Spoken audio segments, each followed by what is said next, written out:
Christ mouse എന്ന് പറഞ്ഞൊരു short ഫിലിമുണ്ട്. അതിൽ വിധവയായിട്ടുള്ള ഒരു അമ്മൂമ്മ. ഇവരൊരു വലിയ വീട്ടിൽ ഒറ്റയ്ക്കാണ് താമസം. ഒറ്റയ്ക്കിരുന്ന് ഭക്ഷണം കഴിക്കുന്നു, ഒറ്റയ്ക്ക് ഉറങ്ങാൻ പോകുന്നു.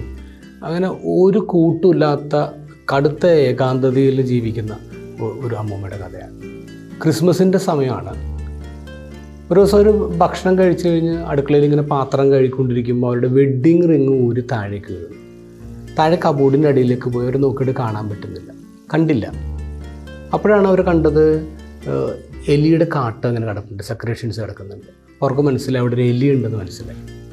അപ്പോൾ ഈ എലി എങ്ങനെയെങ്കിലും പിടിക്കണം, അതാണ് അവരുടെ അടുത്ത ആഗ്രഹം. അപ്പോൾ അവരുടെ കയ്യിലൊരു മൗസ് ട്രാപ്പ് ഉണ്ട്, ചെറിയൊരു മൗസ് ട്രാപ്പ് ഉണ്ട്.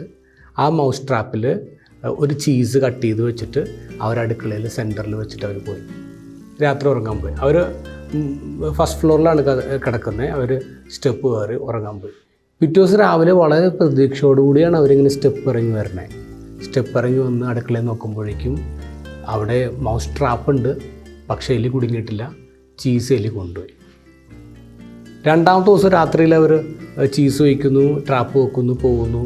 രാവിലെ പ്രതീക്ഷയോടെ ചവിട്ടോടെ ഇറങ്ങി വരുന്നു, പക്ഷേ എലിനെ കിട്ടുന്നില്ല. മൂന്നാമത്തെ ദിവസം, നാലാമത്തെ ദിവസം, അങ്ങനെ 5 ദിവസവും ഈ എലി ചീസ് കൊണ്ടുപോയി.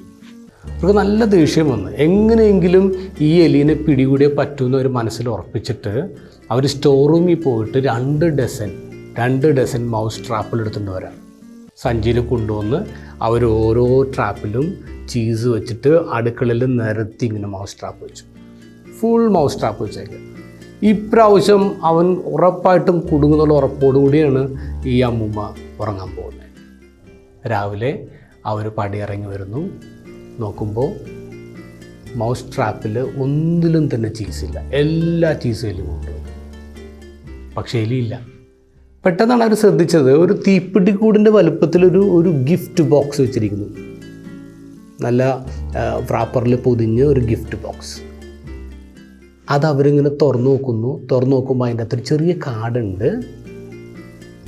Thanks for all the cheese എന്ന് പറഞ്ഞ് എലി എഴുതി ഒപ്പിട്ടിരിക്കുകയാണ്. Thanks for all the cheese. ഈ ഗിഫ്റ്റ് ബോക്സിൻ്റെ ഉള്ളിൽ അവർ കണ്ടത് അവരുടെ നഷ്ടപ്പെട്ട വെഡ്ഡിങ് റിങ് ആണ്. വെഡ്ഡിങ് റിങ് പാക്ക് ചെയ്ത് എലി തിരിച്ചു കൊണ്ടുവന്ന് കൊടുത്തിരിക്കുകയാണ്.